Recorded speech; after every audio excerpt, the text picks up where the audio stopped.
Bibles. From the Gospel of Mark, the first chapter. And a man with a scale disease came up to him, pleading with him and saying, "If you want to, you are able to cleanse me."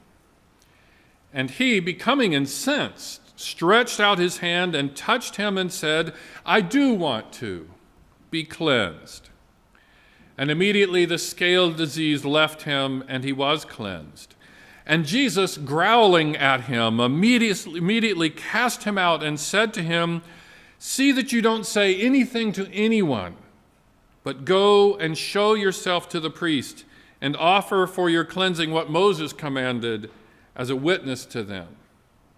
But he went out and began to proclaim it all over and to spread the news abroad, so that Jesus was no longer able to go into the city openly, but had to remain out in deserted places. And the people came to him from everywhere. Here ends the reading. I wonder, have you ever regretted taking a job offer? Have you ever taken on a big project and somewhere down the line you thought you were in over your head? Or the tasks just seem ill-suited to your gifts? Have you accepted a bid for a job or an invitation to a work that you started with enthusiasm and hope, only to find yourself overwhelmed? What you may have felt like was a call or a great opportunity at first begins to feel like buying tickets to New York on that cool new ship, the Titanic. It just seemed like a great idea at the start. I was thinking about that because of today's gospel reading, and I was wondering if the disciples had ever had that kind of crisis along the way, after dropping their nets or whatever they had to drop to follow this amazing and compelling teacher, Jesus. Well, I think we can be pretty sure that they did. Along the way, we know that they just didn't get it sometimes. And of course, at the end, when Jesus turned out not to be the king they expected and their own lives were at risk, the disciples abandoned him. Remember, even Peter, the disciple always ready to step up with a powerful proclamation or to step out onto turbulent waters, cowered in a courtyard before Jesus' execution, denying he even knew the man, being questioned inside. So yeah, the disciples likely did wonder sometimes what they had gotten into. And though we don't hear about it in today's reading, I expect they questioned their call on this day that Jesus healed the leper. It seems on its face a typical healing miracle, if there is such a thing as a typical miracle. Jesus is beginning to expand his preaching and his healing from the area immediately along the western shore of Lake Gennesaret to the whole region of Galilee. And at some point, it's not explained when or where, a man with leprosy walks up to Jesus and says, "If you want to, you can cleanse me." Well, before we go on, a little background. As you probably know, the term leprosy here covers a number of skin diseases known in the ancient world, but typically not what we would call leprosy or Hansen's disease. It was more likely a scaly skin condition that was not life-threatening. But the physical nature of the disease is not really important. What's important is that those with these conditions were ritually, socially, religiously unclean. Josephus, a Jewish historian of the first century, wrote, "The person with scale disease shall wear torn clothes and let the hair of his head be disheveled. And he shall cover his upper lip and cry out, 'Unclean, unclean.' He shall remain unclean as long as he has the disease. He is unclean. He shall live alone. His dwelling shall be outside the camp." People with leprosy, or more accurately for us, scale disease, were not just contaminated, they were contamination. They were disgusting. They were, in effect, corpses. because touching them produced the same kind of defilement as touching dead bodies. So this outcast, literally cast out from society and religion, comes to Jesus and says, I know that if you choose to, you can cleanse me. And then our NRSV Bibles in your pews say Jesus was moved with pity. But the Greek just says Jesus was filled with intense emotion. And the better translation is probably that Jesus became angry, or in the translation I read to you, he became incensed. Now, pity might be the more expected emotion, but maybe Jesus was indeed angry, not at the man, but at a social structure and the religious system that would so alienate and ostracize somebody who needed compassion and not rejection. In any case, what Jesus did next probably did make his disciples question their calling, question their quick sign-on to the Jesus movement at the shore of Lake Gennesaret. Jesus, this respected rabbi, this observant Jew, reached out and touched the leper, healing him, cleansing him of his disease, and allowing him to be restored to a place in his society and his religion. He could go home, and he could go to church. Now, the disciples may well have thought, why are we messing with this guy? I mean, he's barely human among us. Do we really want to be identified with people like this leper? And if Jesus had to heal him, why did he have to touch him? He didn't have to touch him. The prophet Elisha wouldn't even go out to the leper general Naaman. He sent a messenger. Well, Jesus loved his disciples, and they loved Jesus, and they tried to follow, but often they did not understand the radical nature of the reign of God. But here's where this healing story really hit me this week. Picture that moment when Jesus reached out and touched the arm or the hand of the outcast with the skin disease. When that happened, a radical reversal took place.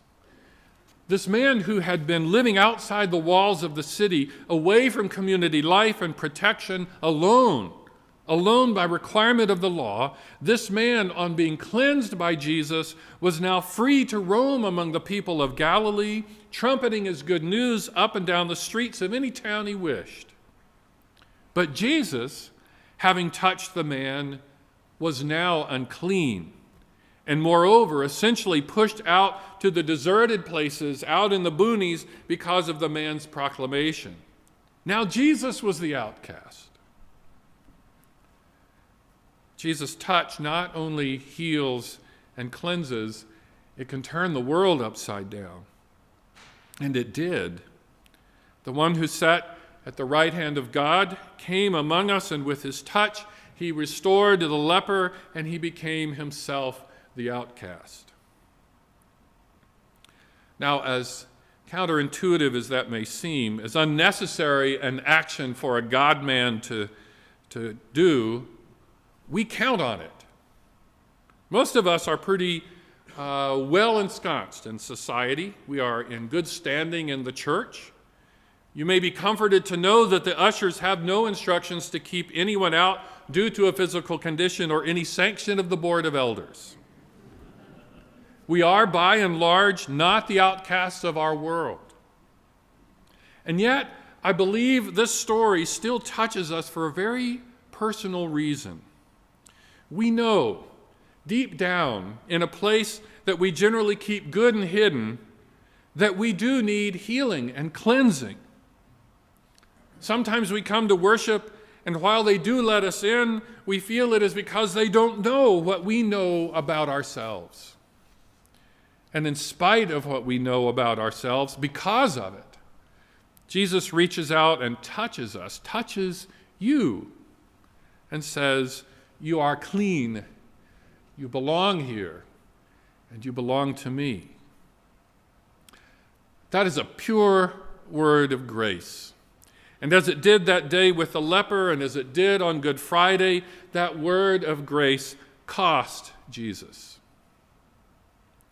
So what do we do with that word and act of grace? Well, as Paul Tillich, the 20th century theologian, said, the first thing you do is accept it. Accept that you are accepted, he said.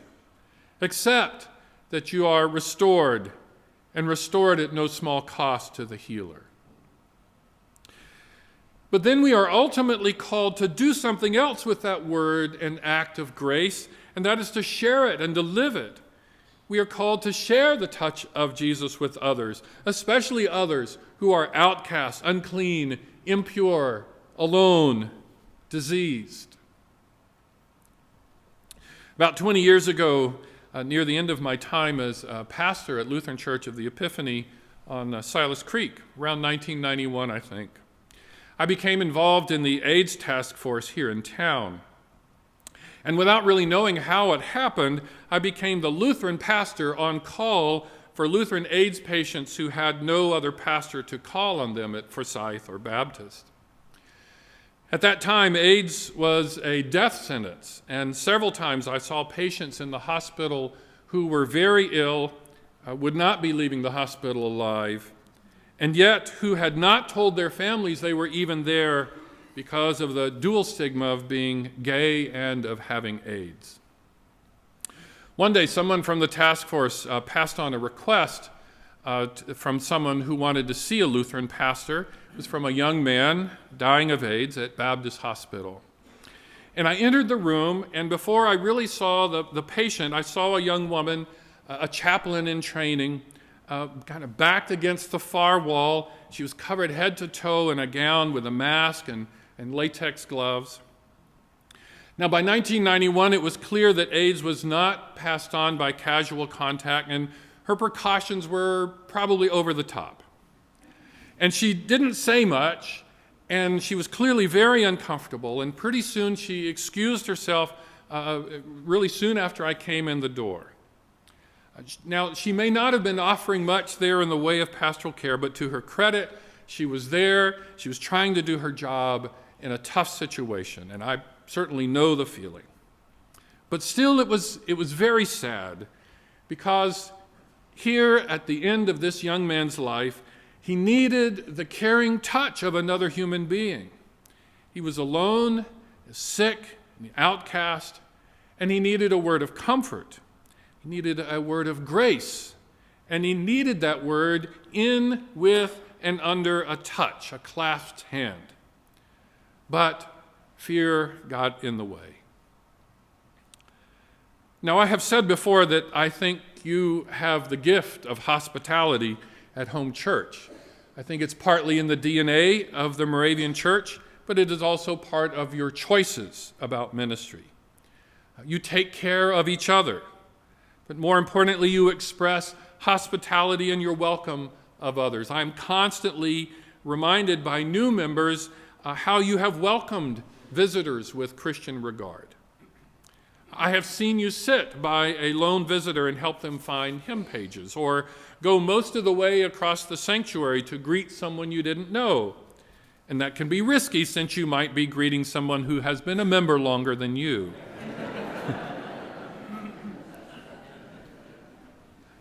Love feasts are a formal expression of hospitality that is at the center of who you are.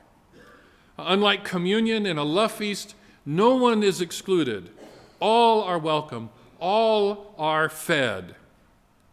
You have the gift of hospitality, of welcoming and reaching out to another.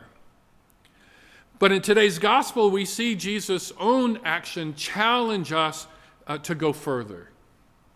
Will we reach out and touch when the risk to us is high? Will we reach out when the need of another may not satisfy our own need? When we respond in those ways, that becomes Christian hospitality. It is something deeper and often riskier. Christian hospitality takes courage. We might be like Jesus' first disciples, who occasionally wondered, is this really what I signed up for? But of course it is. We are all called to offer others the welcome of this faith community because of their need, not ours. So we will welcome those without resources, who are frail, who are rejected, who are at the fringes. And it will probably not improve our bottom line, but these are the ones Jesus himself chose to reach out and touch. Christ calls us to a deeper hospitality, a hospitality that bears suffering, that crosses boundaries, and that seeks only the need of another. It is the hospitality that Christ first offered us, and now he calls us to show it with abandon to the outcast, to the alienated, to the impure, the lost, whoever they are. God grant us the courage we need to follow where he leads.